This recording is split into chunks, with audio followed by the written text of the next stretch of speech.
राम्रो भाउ पाए यिनीहरूले देशै बेसी दिन्छन् भन्दै सांसद हर्क साम्पाङले दिएको यो प्रतिक्रिया एकपटक सुन्नुहोस् त। एउटा किसानलाई जति उसको खेतबारीको माया लाग्छ आदरणीय दाजुभाइ दिदीबहिनीहरू, त्यति जग्गा दलाललाई लाग्दैन। दलालहरूको देश बन्यो यो है।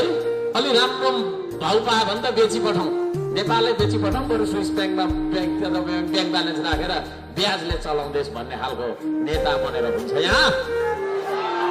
त्यस्ता नेताहरूलाई कहाँको जनताले चुन्यो भन्दाखेरि यहीको जनताले चुन्यो।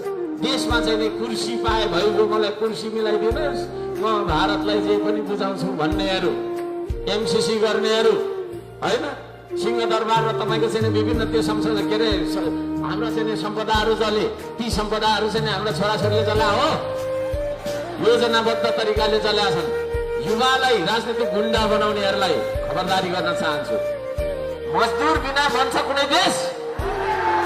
किसान बिना बन्छ कुनै देश? त्यो देशलाई त्यहाँ पुर्याउने हो भने अरू कसैले गर्न सक्दैन। श्रम संस्कृति बाहेक अरू कसैसँग भिजन पनि छैन, मिसन पनि छैन। गफ गर्ने हो, कुर्सीमा जाने, बस्ने है। यति धेरै काम गर्नुपर्छ यो देशमा, यति धेरै काम गर्नुपर्छ। काम मात्रै भन्नु नेताको युवाले, यताको युवाले काम मात्रै भन्नु हो। जब काम गर्छौँ हामी त्यसपछि उत्पादन र निर्माण हुन्छ। जब उत्पादन र निर्माण हुन्छ त्यसपछि मात्रै आर्थिक विकास। आर्थिक विकास भयो भने मात्रै तपाईँको गोजीमा पैसा हुन्छ। तपाईँको गोजीमा पैसा भयो भने मात्रै तपाईँलाई टेन्सन हुँदैन। तपाईँलाई टेन्सन भएन भने मात्रै तपाईँ हाँस्न सक्नुहुन्छ। अनि हाँस्नुको लागि नेपाली बाँच्नुपर्छ कि पर्दैन? कमेडी सो हेरेर हाँसेर हुन्छ एकछिन है, अरूको प्र्याङ्क गर्छ नि के भनिन्छ होइन, अरूको त्यो हेरेर एकछिन हाँसिन्छ, फेरि एकछिन सकेपछि त ला अब के गर्ने, अब भरे अर्कोचोटि रिचार्ज हाने पैसा छैन। नचाहिने देश बनाइदियो। अनि देशलाई चाहिँ के भनेको छ? सतीले सरापेको देश। के को सतीले सराप छ होइन?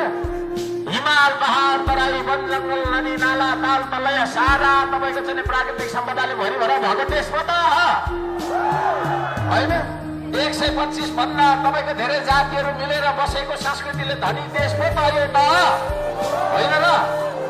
त्यस्तो देश जुन देशमा चाहिँ होइन हाम्रा पुर्खाहरूले आजभन्दा 1500 वर्ष पहिला ठिकी र जाँतो बनायो, फलामको थिएन, कसरी बनायो, साह्रै साइन्टिस्ट हुनुहुन्थ्यो हाम्रो बाजे पुर्खा।